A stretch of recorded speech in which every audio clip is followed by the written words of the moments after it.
உருவாய் அருவாய் உளதாய் இலதாய் மறுவாய் மலராய் மணியாய் ஒளியாய் கருவாய் உயிராய் விதியாய் கெதியாய் குருவாய் வருவாய் அருள்வாய் குகனே. என் குருநாதருடைய குருவருளாலும் முருகப்பெருமானுடைய திருவருளாலும் உங்கள் எல்லாரையும் இணையதளத்தின் வழி சந்திக்கிறதுல சந்தோஷம். அடியே சிவபிரதிபா. எல்லோரும் இன்புற்றி இருக்க இறைவனை பிரார்த்திக்கிறேன். எல்லாரும் இதுக்கு முன்னாடி கொடுத்த பதிவை பார்த்துருப்பீங்கன்னு நம்புகிறேன். விநாயகர் பதிவில் நம்ம விநாயகர் துதியில் நம்ம ஏற்கனவே பார்த்த பாட்டு பக்கரை விசித்திரமணி பார்த்தோம் இல்லையா. அதுக்கு முன்னாடியும் ஒரு பாட்டு பார்த்துருக்கோம், கைத்தல நிறைக்கணி அப்படின்ற திருப்பாடலும் ஏற்கனவே பார்த்துருக்கோம்.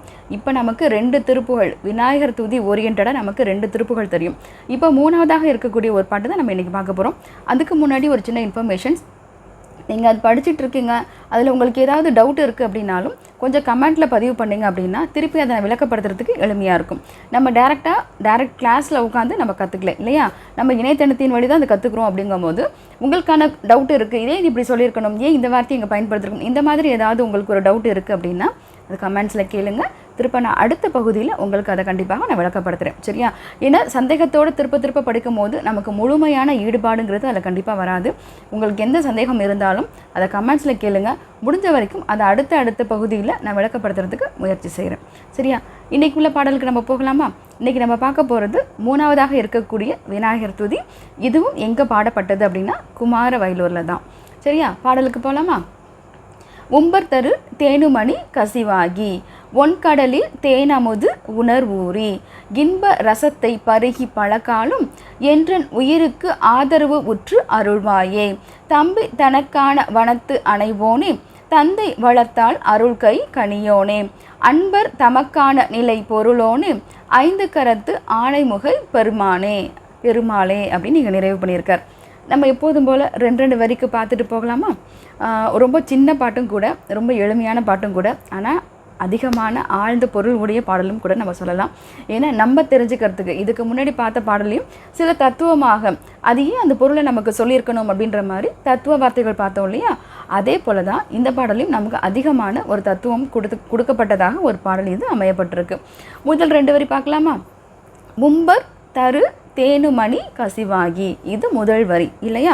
இங்கே உம்பர் அப்படிங்கிறது தேவர், சரியா, தேவலோகம், தேவர்கள் அப்படின்ற பொருளாக நமக்கு இருக்குது. உம்பர் தரு அப்படின்னா மரம்னு பொருள், சரிதான், சரியா. தரு அப்படின்னா மரம்னு பொருள். அங்கே தேவலோகத்தில் இருக்கக்கூடிய மரங்களை பற்றி இங்கே குறிப்பிடுறார். நமக்கு என்ன மரம் ஏற்கனவே தெரியும்? கற்பக மரம், கரெக்டு தான். நமக்கு கற்பக மரம் ஏற்கனவே தரும். கற்பக மரத்துக்கு இருக்கக்கூடிய சிறப்பு என்ன? யாராவது ஒருத்தர்? கேட்டதை கொடுக்கும் காமதேனு, நினைப்பதை கொடுக்கும் கற்பக மரம்னு ஏற்கனவே நம்ம பார்த்துருக்கோம். கற்பக களிரை அப்படின்னு பார்த்தோம் இல்லையா. கைத்தல நிறைகணி பாட்டில் நம்ம ஏற்கனவே பார்த்துருக்கோம். கற்பக களிரை அப்படின்னு அங்கே பயன்படுத்தியிருப்பார். நான் நினைக்கிறத உடனே தரக்கூடிய திருமேனியாக அந்த தெய்வம் இருக்குது அப்படின்றத நம்ம ஏற்கனவே பார்த்தோம். இங்கே இருக்கக்கூடிய இந்த தரு அப்படின்னு சொல்லியிருக்காங்க இல்லையா, இதில் 5 மரங்களை குறிப்பிடப்பட்டிருக்கு. அது என்னென்ன மரம்னு நான் சொல்கிறேன். நான் திருப்பவும் எப்போதும் சொல்கிறது தான், ஒரு நோட்டு புத்தகம் தயவு செஞ்சு போடுங்க, அதை அழகாக எழுதிக்கங்க. இதை எழுதிக்கும் போது உங்களுக்கு இன்னும் அது எளிமையாக இருக்கும். எழுத மாத்திரம்தான் நம்ம மனசில் அது பதியும், அது உணர்வாகவும் மாறும். அந்த உணர்வு தான் பின்னாடி அது அனுபவமாகவும் நமக்கு மாறும். நான் திரும்ப சொல்கிறேன், இதை சின்னதாக இது ஆன்லைனில் தானே கற்றுக்குறோம் அப்படின்ற மாதிரி விட்டுறாமல் இதை தயவு செஞ்சு ஒரு நோட்டு தயவு செஞ்சு போடுங்க. திருப்ப படிங்க, எழுதி பாருங்கள். அந்த எழுதின விஷயத்தை இன்னொரு தடவை திருப்பி பாருங்கள். பார்க்கும்போது அது கண்டிப்பாக நமக்கு உணர்வாக மாறும்.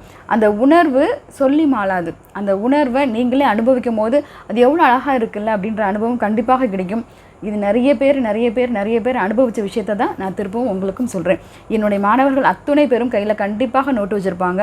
அந்த நோட்டு இல்லாமல் யாரும் வகுப்புக்கு வரவே மாட்டாங்க. சின்ன விஷயங்களை கூட அழகாக நோட் பண்ணிக்குவாங்க. திருப்ப அடுத்த நாள் வகுப்பில் அதுக்கான கிளாரிட்டியும் கண்டிப்பாக கேட்டுக்குவாங்க.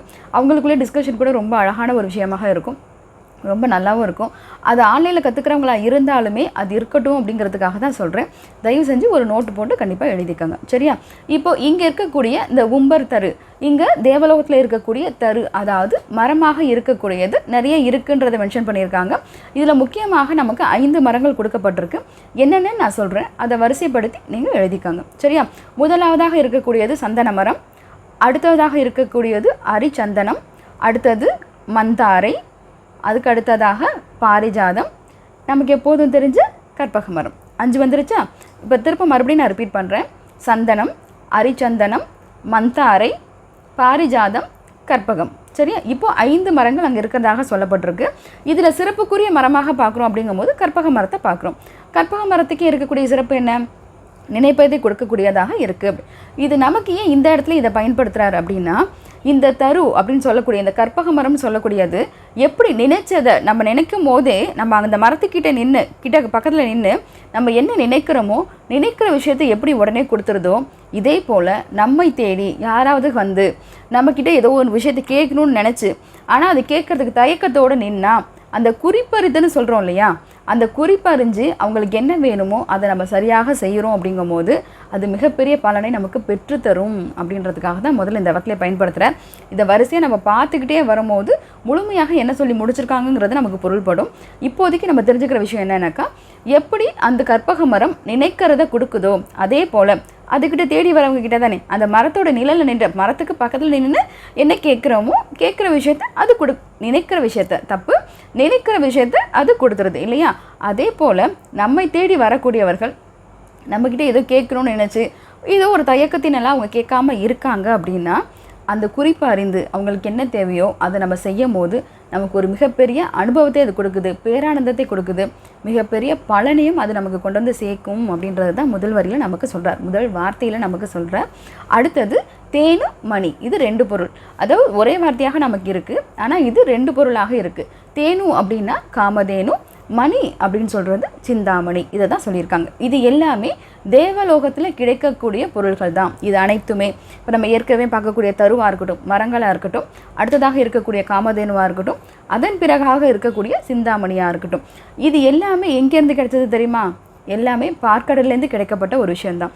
எப்படி பார்க்கடையில் கடையப்பற்று ஒரு விஷயம் நிறைய பொருள்கள் நமக்கு வந்ததோ அதில் முக்கியமான பொருளாக இது எல்லாமே அங்கேருந்து வந்தது தான். இப்போ காமதேனுக்கு வருவோம். காமதேனுக்கு இருக்கக்கூடிய சிறப்பு என்ன? கேட்டதை கொடுக்கும்.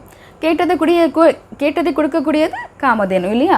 இதே போல தான் வறியவர்கள் அப்படின்னு சொல்லக்கூடிய ஏழ்மை நிலையில் இருக்கக்கூடியவங்க நமக்கு நல்லாவே தெரியும். அவங்க ஏழ்மை நிலையில் தான் இருக்காங்க, இல்லை வறியவர்களாக தான் இருக்காங்க அப்படிங்கிறது நமக்கு நல்லாவே தெரியும். அப்படின்னா அவங்க என்ன வந்து கேட்க வராங்களோ அவங்க கேட்டதுக்கு பிறகாது நம்மளால் என்ன முடியுமோ முழுமையாக அந்த உதவி செய்யக்கூடிய சூழ்நிலையில் நம்ம இல்லைனாலும் நம்மளால் என்ன முடியுமோ அதை செய்யலாம் இல்லையா? யாரோ ஒருத்தர் ஏதோ ஒரு சூழ்நிலை ஒரு 100 ரூபாய் கேட்குற இடத்துல என்கிட்ட 10 ரூபாய் தான் இருக்குது அப்படின்னா அந்த 10 ரூபாயாவது நான் கொடுக்கலாம் இல்லையா?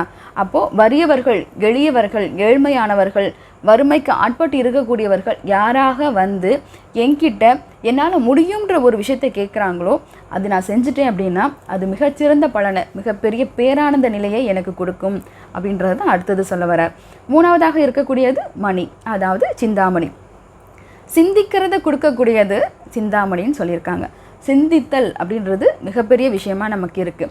நம்ம ஏற்கனவே பார்த்தோம், கற்பக மரம் நினைக்கிறத கொடுக்கும். அது பக்கத்தில் நிற்க வரைச்ச என்ன நினைக்கிறோமோ நினைக்கிறத கொடுக்குறது இல்லையா? அதே போல் இந்த சிந்தாமணி அப்படி பார்த்தீங்க அப்படின்னா சிந்திக்கிறது. நான் இங்கேருந்து ஒருத்தரை போய் பார்க்க போகிறேன், அவங்கக்கிட்ட ஏதோ ஒரு விஷயம் நான் கேட்க போகிறேன், அது தெய்வமாகவே இருக்கட்டுமே. ஒரு கோயிலுக்கு போய் அந்த தெய்வத்துக்கிட்ட இதை நான் கேட்கணும்னு மனசில் நான் நினச்சிட்டு போகிறேன், மனசில் நான் சிந்திச்சுக்கிட்டே இருக்கேன், அதை பற்றி நான் யோசனைகள் என் மனசுக்குள்ளே இருக்குது அப்படின்னா அதை தெரிஞ்சுக்கிட்டு, அது எப்படி தெரியணும்? நம்மளுடைய அறிவினால், நம்மளோட அறிவு கொண்டு அவங்களுக்கு என்ன வேணுங்கிறத அதை தெரிஞ்சுக்கிட்டு அதை நம்ம அவங்களுக்கு செஞ்சோம் அப்படின்னா அது சிந்தாமணிக்கு இருக்கக்கூடிய பெருமையை நமக்கு பெற்றுத்தரும் அப்படின்றது தான் இங்கே அவர் சொல்ல வரார். அடுத்தடுத்த வரிகளை பார்க்கும்போது நமக்கு இன்னும் எளிமையாக புரியும். இப்போ முதல் வரி பாருங்கள், உம்பர் தரு தேனு மணி எல்லாமே பார்த்துட்டோமா? கசிவாகி, இதுக்கு எல்லாத்துக்குமே கசிவாகி அப்படின்னு ஏன் இந்த பொருளை சொல்லியிருக்கார், ஏன் அந்த வார்த்தையை சொல்லியிருக்காருன்னா, ஏற்கனவே நம்ம பார்த்த மாதிரி அந்த உள்ளம் உருகி ஒரு விஷயத்தை நம்ம செய்கிறோம் இல்லையா, இதுக்கு எல்லாத்துக்குமே கருணைன்றது ஜாஸ்தியாக. இந்த இப்போ நம்ம சொன்ன இத்தனை விஷயங்களுக்குமே அது தருவாக இருக்கட்டும், காமதேனுவாக இருக்கட்டும், சிந்தாமணியாக இருக்கட்டும், எல்லாத்துக்குமே அந்த இரக்கம், கருணை அப்படிங்கிறது ரொம்ப பெரிய விஷயமா இருக்குது. அந்த கசிவு, அந்த இரக்கம், அந்த கருணைன்றது எனக்குள்ளேயும் இருக்கணும் இறைவா. என்னைக்கு நான் எனக்கு வேணும் அப்படின்றத விட்டுட்டு எனக்கான விஷயங்கள் நான் எனக்கு தான் வச்சுப்பேனுங்கிறத விட்டுட்டு நான் இன்னொருத்தருக்கு கொடுக்க ஆரம்பிக்கிறேனோ அன்றைக்கி என்னோடய உள்ளம் எப்படி இருக்கும்? மென்மையானதாக இருக்கும், இரக்கம் கொண்டதாக இருக்கும், அதில் பாரமே இருக்காது. ரொம்ப அழகான ஒரு நிறைவான என்னோடய மனசு ஒரு நிறைவு பெற்ற ஒரு விஷயமாக இருக்கும். நமக்கு இன்றைக்கி எல்லாத்துலேயும் நிறைவுங்கிறது இருக்கா? எதுலையுமே நிறைவுன்றது நமக்கு வரதே இல்லை. ஆனால் அந்த நிறைவு எப்போ வரும்? இன்னொருத்தருக்கு நான் செய்யும் போது வரும். எனக்கு அது என்கிட்ட இருக்கிறத விட அது அவங்கக்கிட்ட இருக்கட்டும், இல்லை அவங்களுக்கு அது உதவியாக இருக்கட்டும் அப்படின்ற இரக்கம், கருணை என்னைக்கு என்கிட்ட அப்படி கசிந்து இன்னொருத்தருக்காக என்னோடய மனசு இறங்குதோ, அன்றைக்கி எப்படி இருக்கும்? என்னோடய மனசு ரொம்ப லேசானதாக இருக்கும், நிறைவானதாக இருக்கும். அதை அனுபவித்து பார்க்கணும். நான் எனக்கு வச்சுக்கிறேன், என்னுடைய சந்ததிக்கு வச்சுக்கிறேன், என்னோடய அடுத்த தலைமுறைக்கு வச்சுக்கிறேன், வச்சு என்ன சாதிக்க போகிறோம்? யோசிச்சு பார்த்துருக்கீங்களா? இன்றைக்கி நான் இருக்கேன், என்னோடய குழந்தைக்காகவோ இல்லை அடுத்த தலைமுறைக்காகவோ நான் கோடிக்கணக்கில் சேர்த்து வைக்கிறேன். நான் ஒரு சூழ்நிலையில் மரணிக்கணும். இது எல்லாருக்கும் ஒரு எண்டு கார்டுங்கிறது கண்டிப்பாக எல்லார் வாழ்க்கையிலையும் ஃபேஸ் பண்ணக்கூடிய ஒரு விஷயமா இருக்குது. அந்த எண்டு கார்டு எனக்கு வந்ததுக்கப்புறமா என்னோடய அடுத்த தலைமுறையோ இல்லை அடுத்த 3வது தலைமுறையோ நான் சேர்த்து வச்ச இந்த பொருளை எல்லாத்தையும் அவங்க அனுபவிக்கிறாங்க அப்படின்னு எனக்கு தெரியுமா? அதை நான் பார்க்க முடியுமா? எனக்கு தெரியாதே. நான் கோடிக்கணக்கில் சேர்த்து வைக்கலாம், எவ்வளவோ கோடிக்கணக்கான சொத்துக்களை நான் சேர்த்து வைக்கலாம். ஆனால் அதை அனுபவிக்கக்கூடிய தகுதின்றது என்னுடைய அடுத்த தலைமுறைக்கு இருக்குமான்னு எனக்கு தெரியாதே. ஆனால் நான் சேர்த்து வைக்கக்கூடிய புண்ணிய பலன் கண்டிப்பாக ஏதோ ஒரு இடத்துல என்னோட குழந்தைகளையோ இல்லை அவங்களுக்கான குழந்தைகளையோ கண்டிப்பாக காப்பாற்றும் அப்படின்றதில் மாற்று கருத்தே அல்ல. கண்டிப்பாக அவங்களோட வாழ்க்கை ஏறுமுகமாக தான் இருக்குமே தவிர இறங்குமுகமாக ஒரு நாளும் இருக்காது. இதை நம்ம அடித்து சொல்ல முடியும். அப்போது நான் என்ன தெரிஞ்சுக்கணும்? என்னோடய வாழ்க்கையில் நான் சொத்து சேர்த்து வைக்கிறேன் அப்படிங்கிறத விட நான் கொஞ்சமாக புண்ணியம் என் பிள்ளை தலைக்கு நான் சேர்த்து வைக்கிறேன் அப்படின்னாக்கா ஏதோ ஒரு சூழ்நிலையில் யார் மூலியமாகவாது அந்த குழந்தைக்கு என்ன கிடைக்கணுமோ, என்ன உதவி வேணுமோ அது கண்டிப்பாக அவங்களுக்கு கிடைக்கும். ஏன்? நான் இன்னொருத்தர்கிட்ட எந்த எதிர்பார்ப்பும் இல்லாமல் அவங்களுக்கான விஷயத்தை நான் செஞ்சு கொடுக்குறேன். எனக்கு எந்த எதிர்பார்ப்பும் இல்லாமல், அந்த எதிர்பார்ப்பு இல்லாமல் இருந்தால் தான் என் மனசு எப்படி இருக்குது? கசிந்து இருக்குன்னு அர்த்தம், இரக்கத்தோடு இருக்குன்றது பொருளாக நமக்கு இங்கே சொல்கிறேன். இந்த முதல் வரியில் நம்ம தெரிஞ்சுக்கிற வேண்டிய விஷயம் என்ன? யார் வந்தாலும் அவங்களுக்காக ஏதோ ஒரு இடத்துல எனக்கு நல்லாவே தெரியும் அவங்களோட சூழ்நிலை என்னன்னு தெரிகிற பட்சத்துலையாவது அவங்களுக்காக இறங்கி அந்த விஷயத்தை நான் செய்யறதுக்கு முற்படும்போது இறைவனுடைய கருணை கண்டிப்பாக எனக்கு கிடைக்கும். வாழும்போதே என்னோடய மனசு எப்படி இருக்கும்? லேசாக இருக்கும். எந்த பிரச்சனையும் போட்டு பெருசாக அழட்டிக்காமல். ரொம்ப இன்றைக்கி எல்லாரும் ரொம்ப சாதாரணமாக சொல்கிற வார்த்தை டிப்ரெஷன், ஸ்ட்ரெஸ்ஸு, இது எல்லாமே ரொம்ப ரொம்ப அதிகமாக சொல்கிறோம். இன்றைக்கி எல்லாருக்குமே முதுகு வலி, பேக் பெயின் இருக்குது, மூட்டு வலி இருக்குது. காரணம் என்ன? அதிகப்படியான ஸ்ட்ரெஸ்ஸு, மனம் இறுக்கம். இந்த மனம் இறுக்கத்துக்கு தான் இது எல்லாமே காரணமாக இருக்குது. அப்படின்னா அந்த மன இறுக்கத்தை தளர்த்தக்கூடியதாக எது இருக்குது? நான் இன்னொருத்தருக்கு கை நீட்டி கொடுக்கக்கூடிய விஷயம், எந்த எதிர்பார்ப்பும் இல்லாமல். இதை தான் நம்ம முதல் வரியில் தெரிஞ்சுக்கிறோம். சரி, அடுத்த வரைக்கும் போகலாமா? ஒன்கடலில் தேனமுது உணர்வூறி இன்ப ரசத்தை பருகி பழக்காலும் என்றன் உயிருக்கு ஆதரவு உற்று அருள்வாயே. இந்த 3 வரிக்கான பொருளை சேர்த்து பார்க்கும்போது தான் நமக்கு பொருள் புரியும். அதனால தான் அதை நான் சேர்த்து படிச்சுட்டேன். இது எல்லாமே எங்கேருந்து கிடைச்சது அப்படின்னாக்கா எல்லாமே பார்க்கடலேருந்து கிடச்சிதான். ஒன்கடலில் தேனமுது உணர்வூரி, இது எல்லாமே எப்படி பார்க்கடலேருந்து கிடைச்சி அதுக்கான விஷயமாக அது இருக்கும். அதுக்கான ஒரு குவாலிட்டின்னு சொல்லுவோம் இல்லையா, அதுக்கான தகுதியோடு எப்படி இருக்கும்? அதே போல் முருகா, எனக்கான தகுதியோடு நான் இருக்கணும்னா, எனக்கான தகுதியோட மனிதனாக பிறக்கப்பட்ட நான் மனிதன்ற தகுதியோடு இருக்கணும்னா எனக்கு என்ன குவாலிட்டி இருக்கணும்னு சொல்ல வர்றார். என்ன சொல்கிறார் தெரியுதா? தேனமுது உணர்வூரி இன்ப ரசத்தை பருகி பழக்காலும் என்றன் உயிருக்கு ஆதரவு உற்று அருள்வாயே. என்னோட உயிருக்கு நீ ஆதரவாக இருக்கணும் அப்படின்றது கடைசி வரியாக இருக்குது. இதில் முதல் 2 வரி எப்படி அது இருந்ததோ, அதுக்கான தகுதியோடு அதுக்கான குவாலிட்டியோடு இருந்ததோ, அதுபோல் மனிதனாக பிறக்கப்பட்ட எனக்கு என்ன தகுதின்றது இருக்கணும்? அவங்கள போலவே இரக்கம்ன்ற தகுதி எனக்கு இருக்கணும். முதல்ல இந்த இரக்கம்ன்ற தகுதி எனக்கு வந்துருச்சு அப்படின்னா இவன் முருகன் என்ன பண்ணுவானா, என்னோட அமிர்தம், அதுலேயே கிடைச்ச இன்னொரு பொருள் அமிர்தம் இல்லையா, தேன் அமுதுன்னு சொல்லியிருக்கார். ஒன்கடலில் தேன் அமுது.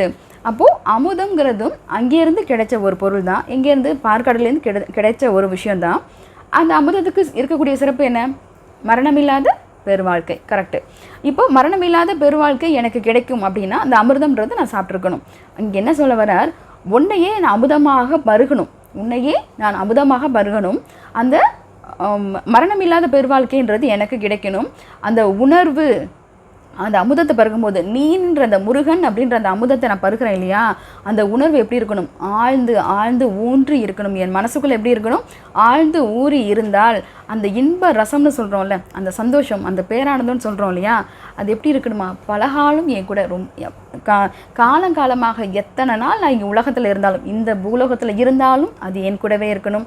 நான் திருப்பி உன்கிட்ட வந்துட்டாலும் முருகா, நான் கந்தலோகத்துக்கு வந்துட்டாலும் அந்த இன்ப ரசம், உன்னோட உணர்வு, அதாவது முருகன் அப்படின்ற அந்த அமிர்தத்தை நான் பருகி அந்த உணர்வுன்றதை என் மனசில் வச்சுருக்கேன் இல்லையா, அது எப்படி இருக்கணும்? என் கூட பலகாலம் அது என் கூடவே இருக்கணும். அந்த பலகாலம் என் கூட இருக்கணுங்கிறதை யார் அனுகிரகம் பண்ணணும்? முருகா நீ தானே எனக்கு அதை அனுகிரகம் பண்ணி கொடுக்கணும் அப்படின்னு சொல்லிட்டார். எவ்வளோ அழகான பொருள் பார்த்தீங்களா? ஒரு மனிதனாக பிறக்கப்பட்டவனுக்கு என்ன அவசியம்? கருணை, இரக்கம்ன்றது அவசியம், கண்டிப்பாக அவசியம். இது எல்லாமே தனி மனித ஒழுக்கம்தான். இது இன்னொருத்தர் அப்படி இல்லையே, நான் ஏன் அப்படி இருக்கணும் அப்படின்னு கேட்குறத வச்சுட்டு, நான் இப்படி இருக்கேன், அடுத்தவங்க எப்படி இருக்காங்கன்றது என்னோடய பிரச்சனை இல்லை, நான் எனக்கான ரூல்ஸ் அண்ட் ரெகுலேஷனாக, எனக்கான வழிமுறையாக, எனக்கான நடத்தையாக, ஒரு சில விஷயத்தை என்னோட குவாலிட்டியாக, எனக்கான தகுதி, நான் இப்படி தான் இருப்பேன் அப்படின்ற மாதிரி எனக்கான விஷயத்தில் சிலதை நான் ஷேப் பண்ணிக்கிட்டேன், எனக்காக நான் ஷேப் பண்ணிக்கிட்டேன். எப்படி கல்கி அந்த உருவம் நம்ம பார்க்கும்போது தெரியுது இல்லையா, தன்னைத்தானே செதுக்கக்கூடிய சிலையாக இருக்குது. அதே மாதிரி என்ன நானே செதுக்கி கொண்டால் என்னோடய மனசு எப்படி இருக்கும்? இரக்கமற்று கசிவாகி கசிந்து உருகக்கூடிய அந்த நெஞ்சமாக அது இருக்கும். அப்படி இருந்தால் அமுதம்ன்ற முருகன் அங்கே உணர்வாக ஆழ்ந்து ஆழ்ந்து ஆழ்ந்து அங்கே ஊறிக்கொண்டே இருப்பான். அப்படி ஆழ்ந்து அங்கே ஊறிக்கொண்டு இருந்தால் அந்த இன்ப ரசம் எப்படி இருக்கும்? அது வந்து சொல்லி மாளாது. அந்த அனுபவத்தை அனுபவித்து தான் தெரிஞ்சுக்கணும். அப்படி அனுபவித்து அவர் என்ன சொல்கிறாரு, அது எனக்கு பலகாலமும் இருக்கணும், அதை நான் அனுபவிக்கிறேன், அந்த ஆனந்தம் ரொம்ப சந்தோஷமாக எனக்கு இருக்குது, அந்த பேரானந்தத்தை எனக்கு கொடுக்குது, அது ரொம்ப நாளைக்கு என் கூடவே இருக்கணும், அதுக்கும் முருகா நீயே எனக்கு அனுகிரகம் பண்ணணுங்கிறது தான் கடைசி வரியாக அங்கே நிறைவு பண்ணியிருக்கார். இப்போ திருப்பவும் படித்து பாருங்கள், இந்த 4 வரி உங்களுக்கு எளிமையாக புரியும்.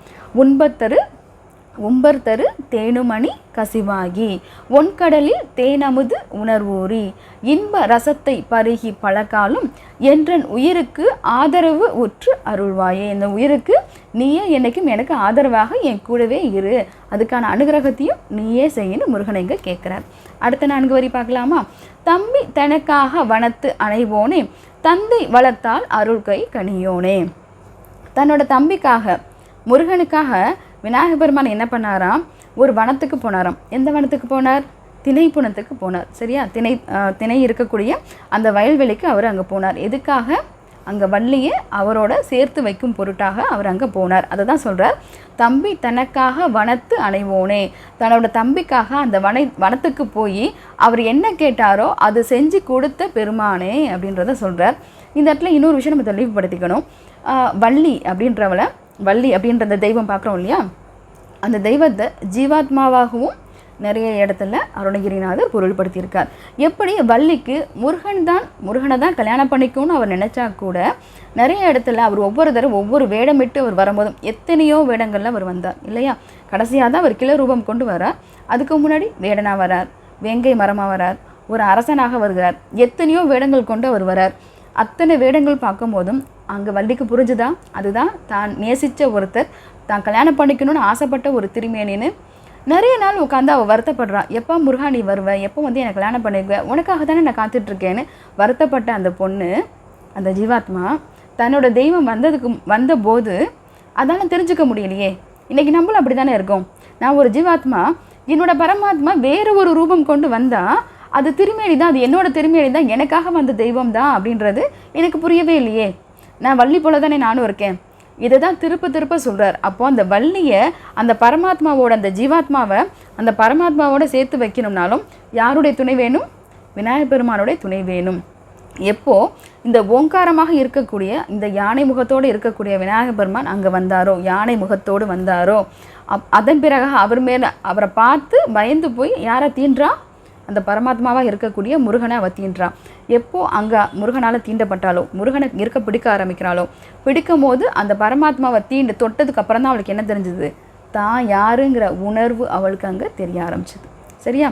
அப்போது இதில் நம்ம தெரிஞ்சுக்க வேண்டிய விஷயம் என்னென்னா, ஒரு ஜீவாத்மா அந்த ஜீவாத்மாவை அந்த பரமாத்மாவோட கொண்டு போய் இணைக்கணும் அப்படின்னா அதுக்கு யாரோட கருணை இருக்கணும்? விநாயகர் பெருமானுடைய கருணை கண்டிப்பாக நமக்கு வேணுங்கிறது தான் அழகாக இங்கே நமக்கு பொருள்படுத்துகிறார். தம்பி தனக்கான வனத்து அணைவோனே. தான் தம்பி அழைத்தாலும் அவனுக்காக சென்று அவன் என்ன கேட்டானோ கேட்டதையும் முழுமையாக செஞ்சு கொடுத்த திருமேனியாக யார் இருக்கானா? விநாயகர் பெருமான் இருக்கிறார் அப்படிங்கிறத அங்கே சொல்லியிருக்கார். அடுத்த வரி பாருங்கள். தந்தை வளர்த்தால் அருள் கை கனியோனே. எல்லாருக்கும் தெரிஞ்ச கதை தான் இல்லையா? ஞானப்பழத்தை கொண்டாந்து நாரதர் கொடுத்த 2 பேருக்கும் போட்டி வந்தது. தன்னை தாய் தந்தையரை சுற்றி வந்து அந்த ஞானப்பழத்தை கையிலையும் வாங்கிக்கிட்டார். அப்படி இந்த ஞானப்பழத்தை கையில் வைத்திருக்கக்கூடிய இந்த பெருமான் நமக்கு ஞானத்தையும் கொடுக்க வல்லவராக இருக்கிறார். அதை நம்ம கேட்டால் தானே கொடுப்பார். அந்த ஞானத்தை எனக்கு கொடுன்னு நம்ம கேட்கணும் இல்லையா?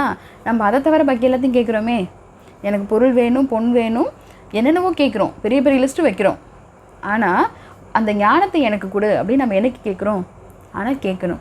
அந்த ஞானம் எனக்கு வேணும்னு எப்போ கேட்குறோமோ மற்ற எல்லாம் தன்னை போல் வந்துடும். சரியா? அப்போ நம்ம கேட்க வேண்டியது விநாயகர் பெருமான்கிட்டையாக இருக்கட்டும், முருகனுக்கிட்டையாக இருக்கட்டும், நம்ம என்ன கேட்கணும்? அந்த ஞானத்தை கொடு, எனக்கு நல்ல அறிவை கொடு, ஞானத்தை கொடு. அந்த ஆத்ம ஞானம் எனக்கு தெரியணும். ஆத்ம ஞானம் தெரிஞ்சால் மாத்திரம்தான் சிவஞானத்துக்கான வழி பிறக்கும். அந்த ஆத்ம ஞானத்தை தேடி நாம் தான் போகணும். சிவஞானங்கிறது அவர் எப்போ முடிவு பண்ணுறாரோ அப்போ தான் கிடைக்கும். அது அவரே வந்து தான் கொடுக்கணும். அதுக்கான வழியும் அவர் தான் காட்டணும். அப்போ ஆத்ம ஞானத்தை தேடுறதுங்கிறது ஜீவாத்மாவாக இருக்கக்கூடிய எனக்கு கண்டிப்பாக சொல்லப்பட்ட ஒரு விஷயம். அதை நிறைய நேரம் நான் மறந்து போயிடுறேன். அதை ஞாபகப்படுத்துறது தான் ஒவ்வொரு விஷயமாக அருணகிரிநாதரும் இங்கே நமக்கு முயற்சி பண்ணிகிட்டு இருக்கிறார். சரியா? இப்போ இந்த 2 வரி பார்த்துட்டிங்களா? அடுத்த 2 வரி பார்க்கலாம். அன்பர் தமக்கான நிலை பொருளோனே 5 கரத்து ஆணைமுக பெருமாளே அப்படின்னு இங்கே நிறைவு பண்ணியிருக்கார். அன்பர் அடியவருக்காக, அடியவர் யாராக இருந்தாலும் அந்த அடியவருக்காக நிலைத்து நிற்கக்கூடிய பொருளாக அவங்க என்ன கேட்குறாங்களோ அதை தந்துடணும் அப்படிங்கிறதுல நிலை மாறாமல், தன்னிலை மாறாமல் அந்த பெருமான், அந்த விநாயகர் பெருமான் நமக்காக பார்க்குற இடத்துலலாம் இருக்கார். எளிமையான தெய்வம்னு சொல்கிறோம். எப்படி கூப்பிட்டாலும் சுவாமி வரார். அவ்வளோ எளிமையான தெய்வம் தன்னோட அடியவனுக்காக நிலை நின்று, எங்கே கூப்பிட்றீங்களோ அந்த இடத்துல நிலை நின்று தனக்கான நிலை மாறாமல், நீ கேட்குறியா அதை நான் கொடுத்துருவேன் அப்படிங்கிற அந்த நிலை மாறாமல் நமக்கு கொடுக்கக்கூடிய திருமேனியாகவும் விநாயகர் பெருமானே இருக்கிறார் அப்படிங்கிறது தான் பொருள்படுத்துகிறார். அடுத்தது 5 கரத்து ஆணைமுக பெருமாளே, 5 கரத்தை உடைய ஆணைமுகத்தை உடைய பெருமாளே அப்படின்றது பெரிய திருமேனியே அப்படிங்கிறது இங்கே நிறைவு பண்ணியிருக்கார். சுவாமிக்கு 5 திருக்கரங்கள் இருக்குன்னு சொல்லியிருக்காங்க. 4 கரங்கள் துதிக்கையோடு சேர்த்து 5 திருக்கரங்களோடு சொல்லியிருக்காங்க. ஏன் இந்த 5 கரங்கள் அப்படின்றத நிறைய பேர் நிறைய இடத்துல பயன்படுத்திக்கிட்டே இருக்காங்க. திருமூலராக இருக்கட்டும், ஔவையாராக இருக்கட்டும், இன்னும் எத்தனையோ சித்தர்கள் எல்லாருமே இந்த 5 கரத்தை உடைய பெருமான் அப்படின்றத நமக்கு ஞாபகப்படுத்திகிட்டே இருக்கிறாங்க. இந்த 5 கரங்கள் அப்படிங்கிறது 5 தொழிலை செய்யக்கூடிய ஒரு விஷயமாக நமக்கு அதனுடைய குறியீடாக கொடுத்துருக்காங்க அப்படின்றது நமக்கு சொல்லப்பட்டிருக்கு. என்னென்ன தொழில் பார்த்தோம் அப்படின்னா, நமக்கு ஏற்கனவே முத்தொழிலை செய்கிறாங்க அப்படின்றது நமக்கு ஏற்கனவே தெரியும். படைத்தல், காத்தல், அழித்தல் இல்லையா? அடுத்த 2மாக என்ன இருக்குது அப்படின்னா மறைத்தல், அருளல். இது 2 தான் தத்துவ பொருளாக நமக்கு சொல்லப்பட்டிருக்கு. இது 2த்தையும் அண்டர்ஸ்டாண்ட் பண்ணிட்டா இந்த 5 கரம் எதுக்குன்றது புரிஞ்சிடும். ஆத்ம ஞானம் கண்டிப்பாக நமக்கு கிடைக்கப்பெறும். அது தெரிஞ்சுக்கிறது தான் நமக்கு பெரிய விஷயமாக இருக்குது. நீங்கள் சித்தாந்தமும் அதுதான் சொல்லுது. சரியா? அப்போ அதையும் நம்ம அண்டர்ஸ்டாண்ட் பண்ணிக்கிறதுக்கு முயற்சி செய்யணும். முதல்ல இந்த 5 கரங்கள் கொண்டு இந்த திருமேனியாக சுவாமி இருக்காருங்கிறத உணர ஆரம்பிப்போம். அந்த திருமேனி நம்ம கேட்குறது எல்லாத்தையும் முழுசாக கொடுக்கும். எப்போ? என்னோட மனசு விலகி இருக்கும்போது, என்னோட மனசு கசிவகை அப்படியே கசிந்து கருணை அப்படின்ற ஒரு விஷயத்தோட யார்கிட்டையும் எந்த எதிர்பார்ப்பும் இல்லாமல், யார்கிட்டையும் கோவப்படாமல் அப்படி இருக்கிறதுக்கு வாய்ப்பே இல்லை. ஆனால் எதிர்பார்ப்பு இல்லாமல் வாழலாம் இல்லையா? என்றைக்கு நம்ம எதிர்பார்க்குறோமோ அன்றைக்கி நிறைய பிரச்சனைகள் வர ஆரம்பிக்கும். அது யாராக இருந்தாலும், நான் என் கணவர்கிட்ட எதிர்பார்க்குறேன், என்னோடய பிள்ளைங்கள்ட்ட நான் எதிர்பார்க்குறேன் அப்படின்னாலும் எனக்கு ஏமாற்றம்ன்றது ரொம்ப சீக்கிரம் வந்துடும். அப்போ என்னோடய வேலையை நான் சரியாக செய்கிறேன், அடுத்தவங்க எனக்கு என்ன செஞ்சிருந்தாலும் அதை பற்றி எனக்கு பிரச்சனை இல்லை அப்படின்னு என்றைக்கு நம்ம வாழ ஆரம்பிக்கிறோமோ அன்றைக்கி என்னோடய வாழ்க்கை ஒவ்வொரு நாளும் சந்தோஷத்துக்குரிய ஒன்றாக கண்டிப்பாக இருக்கும்ன்றதில் மாற்று கருத்து அல்ல. நம்ம இதுலேயும் தெரிஞ்சுக்கிறது, இன்னொருத்தருக்கு பற்றற்ற நிலையில் இன்னொருத்தருக்கு உதவி செய்கிறதுக்கு கருணை கொண்டு இருக்கணும். மனிதனாக பிறக்கப்பட்ட ஒவ்வொருத்தருக்கும் சொல்லக்கூடிய விஷயம் என்ன? நான் இரக்கத்தோடு இருக்கணும். என்னால் என்ன முடியுமோ அதை நான் அடுத்தவங்களுக்கும் செய்யணும். என்னோட அடுத்த சந்ததிக்கு நான் கொடுத்துட்டு போகிறதுக்கு சொத்துக்கள் சேர்க்கணுங்கிற அவசியம் இல்லை. கொஞ்சமாக புண்ணியத்தை சேர்த்து வச்சா போதும். இதுதான் நமக்கு இந்த பாடலில் சொல்ல வர. இப்படி நான் புண்ணியத்தை சேர்த்து வைக்கணும் அப்படின்னாலும் எனக்கு யாருடைய துணை வேணும்? 5 கரத்தை கொண்ட அந்த விநாயகர் பெருமானுடைய துணை கண்டிப்பாக எனக்கு வேணும்னு சொல்லி தான் இந்த பாடலை எங்கே நிறைவு பண்ணியிருக்கார். எல்லாருக்கும் புரிஞ்சிருக்கும் நம்புகிறேன். நான் இன்னொரு முறை அந்த பாடலையும் படிக்கிறேன். அது இன்னொருத்தர நீங்களும் படித்து பார்க்குறதுக்கு முயற்சி பண்ணுங்கள். இதை திருப்பி விநாயகர் பாடலாகவே நம்ம சொல்லிகிட்டு இருக்கிறதுக்கு காரணம், இந்த சதுர்த்தி அன்னைக்கு நீங்கள் இதை எல்லாத்தையும் படிக்கும் போது உங்களுக்கான அந்த அனுபவம் பெருசாக இருக்கும் அப்படின்றதுக்காக தான். அதை அனுபவித்து பாருங்கள், அது ரொம்பவே இருக்கும். அன்றைக்கி ஒரு நாள் மட்டும் படிங்கிறதுக்காக அன்றைக்கி மாத்திரம் படிச்சுட்டு விட்டுறாதீங்க. தொடர்ந்து கண்டிப்பாக பாராயணம் பண்ணி பாருங்கள். இந்த விநாயகர் பெருமானுடைய கருணை கண்டிப்பாக ஒவ்வொருத்தருக்கும் கண்டிப்பாக கிடைக்கும்ன்றதில் மாற்று கருத்து வேண்டாம். நான் இன்னொரு முறை அதை படிச்சிடுறேன்.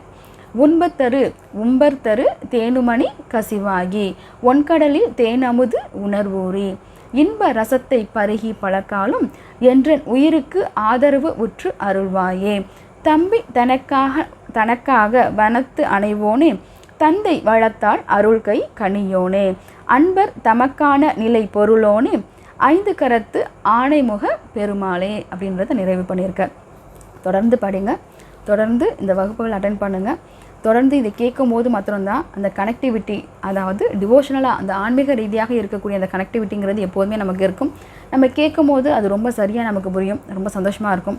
நம்ம அடுத்த நாளாக தான் மறந்துடுவோம். இந்த ஒன்று விட்டு வர நாள் திருப்பி நான் அந்த வீடியோ போடுறதுக்கு காரணம், இந்த கனெக்டிவிட்டியில் இருக்கும்போது சில விஷயங்கள் எனக்குள்ள தானாக என்னோடய ஆன்மா அதை சிந்திக்க ஆரம்பிக்கும். அப்படிங்கிறதுனால தான் ரிப்பீட்டடாக அடுத்தடுத்த நாளில் உங்களுக்கு இந்த வீடியோஸும் வந்துக்கிட்டே இருக்குது. அப்போ அந்த கனெக்டிவிட்டியில் நீங்கள் இருந்து பாருங்கள், உங்களுக்கான சேஞ்சஸ் கண்டிப்பாக தெரியும். ஒரு மாதம் இருந்து பாருங்களேன், ஒரு சின்ன ட்ரை தானே. ஒரு மாதம் தொடர்ந்து என்றைக்கெல்லாம் இந்த வீடியோ வருதோ அது எல்லாத்தையும் தொடர்ந்து கேட்டுக்கிட்டே வாங்க. முடிஞ்ச வரைக்கும் அது ஏதாவது ஒன்று செயல்படுத்த முடியுமாங்கிறதுக்கு முயற்சியும் பண்ணுங்கள். கண்டிப்பாக உங்கள் வாழ்க்கையில் ஒரு மாற்றம் வருங்கிறதுலையும் மாற்று கருத்து வேண்டாம். தொடர்ந்து பயணிக்கலாம். சிவாய நம. திருச்சிற்றம்பலம்.